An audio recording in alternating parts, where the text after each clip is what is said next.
So, the episode Glory Hog of the 2009 cartoon League of Super Evil follows the attempts of a lame supervillain team to net a big-time hero rival. They managed to draw the attention of Captain Glory, an even more extreme Boy Scout parody take on Superman. Loos are known for playing Ding Dong Ditch and jaywalking. They're a better fit as the opposite of an aspiring Scooby-Doo gang versus a guy with super strength, flight, and laser vision. Captain Glory's usual nemesis is Colossus, a skull in a jar atop a mech suit. He has a full flank of minions, a spaceship, and a planet-decimating death ray. Colossus almost destroys Earth in Captain Glory's absence, but gives up when his beloved hero rival fails to make his timely appearance. When the two finally reunite, Captain Glory and Colossus's rivalry carries the subtext of a romantic couple making up after one of them was caught exploring their options or emotionally cheating. They're a Rupert Holmes pina colada situation, where Colossus reminds Captain Glory about the mutual excitement they glean from fighting each other. Colossus is an even match for Captain Glory's powers, might and tenacity. Just like the jaded man's wife in the aforementioned pina colada song hates yoga and loves getting caught in the rain as much as he does. Another fun and more well-known take on this goofy hero-villain dynamic are Batman and the Joker in the 2017 Lego Batman movie. The Joker considers Batman a centerpiece of every villainous scheme and exploit. How the Bat will react or interact with various parts and pieces of his plan, as well as the Joker himself, are elements he actively anticipates and consciously thinks about. It's a highly personal and devastating blow when Batman asserts the Joker's rivalry is one-sided. As Batman learns to appreciate and better understand the importance of having other people in his life, one of his penultimate I'm learning moments is when he finally delivers a heartfelt, genuine, I hate you to his rival. That's all the Joker wanted. It's his equivalent to a rough, stoic sitcom husband telling his take-it-for-granted housewife, I love you. That first confession opens the floodgates. From now on, the Joker can have the meaningful banter and earnest effort he deserves from his heroic rival. More serious hero versus villain conflicts in comic books present the hero and villain respectively as opposite sides of opposing themes. In the specific case of Batman and the Joker, they can be generalized as order versus chaos. They're both the most extreme ends of a very black and white sense of morality. Both are deeply traumatized men with enough presence and power that whatever actions they take can shape Gotham for the worse or the better. Most stories focusing on the Batman versus Joker dynamic are interested in exploring the consequences of two clashing extremes in regards to social issues, or exploring the psychological impact of this all-consuming obsession with each other on Batman or Joker respectively. A huge part of what makes Lego Batman work as a satirical lens is that Batman becomes a self-obsessed narcissist, and the Joker becomes an I'm evil for the fun of being evil villain that exists more in the realm of Saturday morning cartoons than otherwise. The Batman caricature is a subversion of the generally gloomy, dark, and severe character most modern takes are. This combines the camp of the 60s Adam West series or even the 90s live-action Bat credit card antics with the fixation and obsession superhero pop culture has with Batman at large. When Batman is such a self-interested figure, it makes sense to paint this variant of the Joker as more sensitive than he would be otherwise. Gotham is at the mercy of a notice me senpai Joker instead of someone that wants to watch the world burn. In a nutshell, the Rivals with romantic subtext framing works beautifully in a more satirical work. If these characters can pull from a more serious framework where the characters are so fundamentally at odds, they have to seriously consider whether or not they should kill each other, it's that much funnier to place them in a strained sitcom couple dynamic. The more extreme debate of this fictitious world would be a dramatically different place without this hero or villain, becomes a simmering argument about whether the hero or the villain is sleeping on the couch tonight. Keep this in mind when looking at the Amazing World of Gumball episode, The X. Both previous examples rely on the existing library of comic books and characters as a foundation for their goofier hero and villain. The Amazing World of Gumball can similarly pull from this library, but builds up the characters and story involved to the point that they can and do stand alone. They present a new and deliciously bizarre template that other future stories could borrow from for setting up further hero and villain rivalries with a frustrated set of not-quite sitcom spouses. In general, The Amazing World of Gumball is a delightfully subversive series. Whether it's poking fun at a wide breadth and depth of pop culture, delivering fantastic social commentary, or sneaking in surprisingly insightful and heart-wrenching character writing.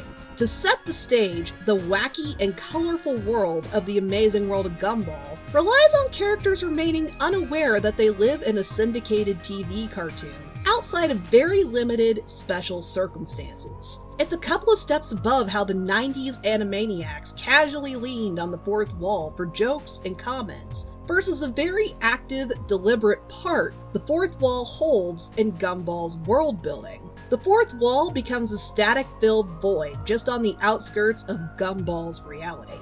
Characters are aware enough of the scenes in their world that episodes like The Money use storyboards and unfinished CG rigs as parts of jokes about the world falling apart without a healthy budget. Though the physics and overall stability of this world rely on characters staying blissfully ignorant, or outright forgetting parts of their reality that an amorphous creator, an unseen entity, or what is referred to as the universe itself, deemed as unimportant. Usually, these forgotten parts are jokes about how unanimously unlikable disco music is, how unfashionable mullet hairstyles are, or bad ideas like the general construction of the Hindenburg blimp.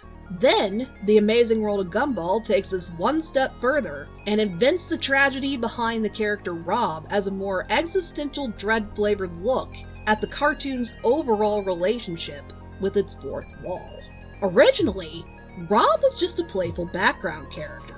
The universe decides that he's a negligible part for whatever reason, alongside the tertiary character Molly, and mercilessly ejects both of them into the static-filled void. In-show build-up to the discovery of the void follows Gumball and Darwin progressing from seeing its existence as a tinfoil hat conspiracy theory to diving into the void itself to save their friend before she's completely erased. In cartoon logic of scrubbing any part of the world clean is a gradual process. The process can be stopped if it's caught soon enough, or a particular item is retrieved and reinstalled into the world at large before it dissolves, or however else deletion/dissolving occurs within the limbo of the void. Gumball and Darwin go to rescue Molly from the clutches of the static, but ignore Rob's desperate attempts to draw their attention and get their help to escape.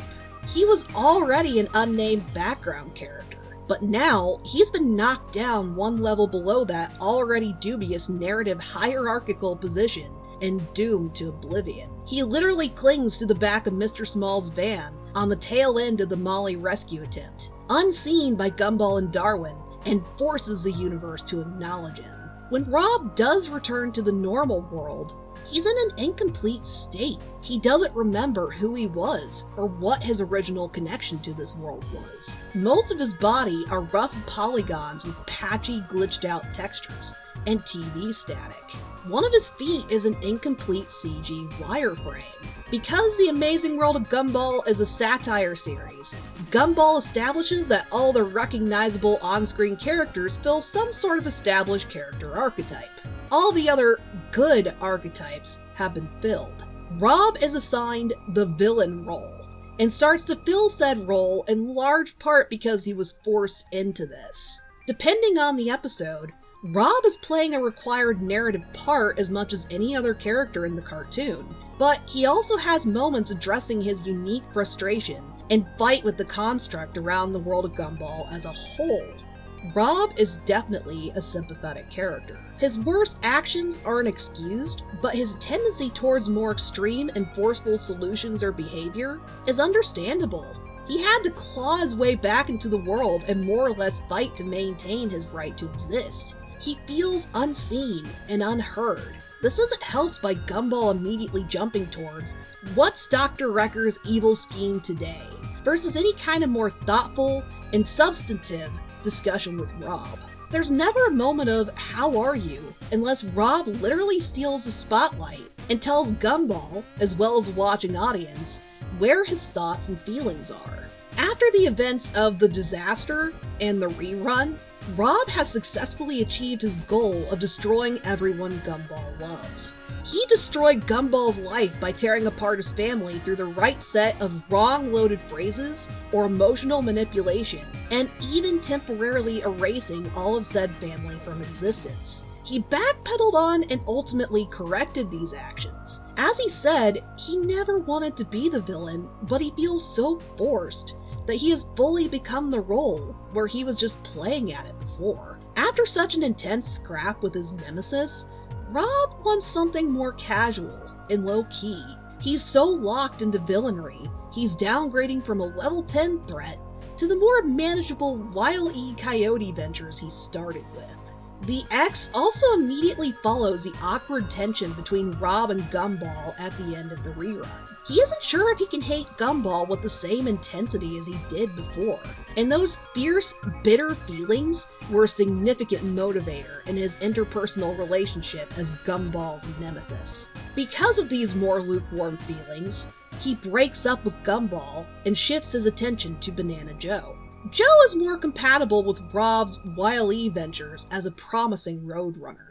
He's annoying and dim, but the lack of wit is offset by enough sheer dumb luck that helps him avoid Rob's complicated traps.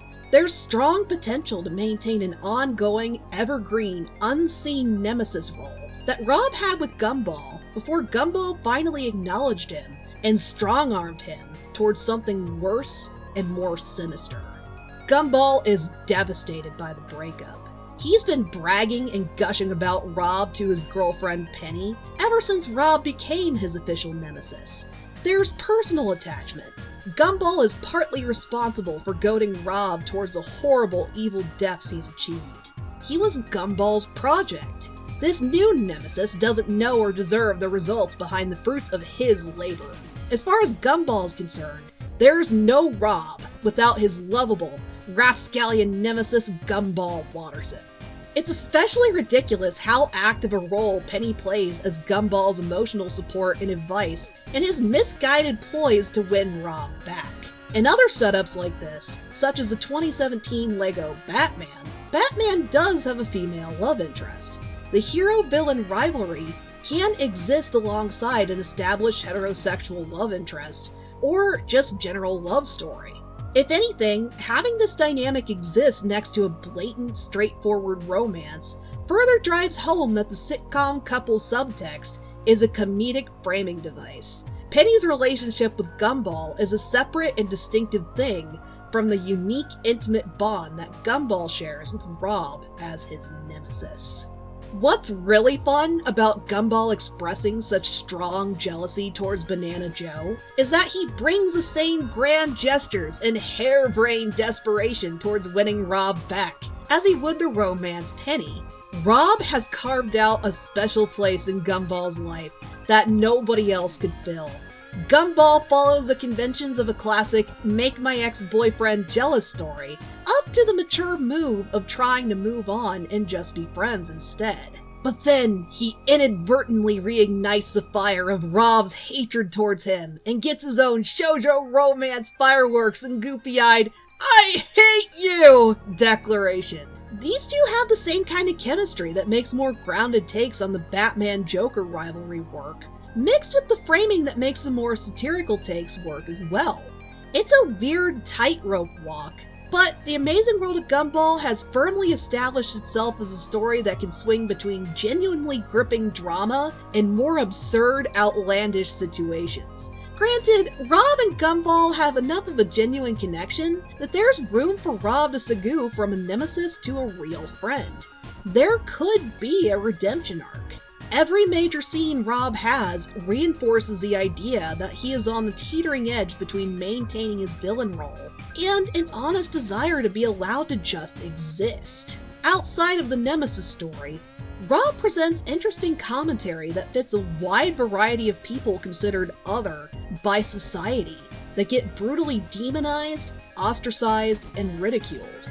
Rob is a case of someone that was pushed so hard that he becomes exactly what society expected, and feels so lonely and unsupported that he doesn't see a realistic alternative. Being the villain is his only means to survive, to protect himself, and is the only tool set he knows of to achieve any kind of results. This is why Rob resorts to kidnapping Banana Barbara and posing as Superintendent Evil in late season 6 episodes, rather than trying to launch a meaningful dialogue with anyone else. He's convinced that force is the best method and has no proof of otherwise. I'm still hoping for some kind of closure for Rob's overall character in a yet-to-happen Amazing World of Gumball series finale. He deserves it, and viewers deserve one final bro hug between Gumball and his closest interpersonal relationship, outside of his family and his girlfriend Penny. Thank you so much for watching. If you'd like to follow my nonsense elsewhere, I have links to my other social media in the description below. I also have a Patreon. I'd appreciate it if you check it out. Hope you all have a nice day.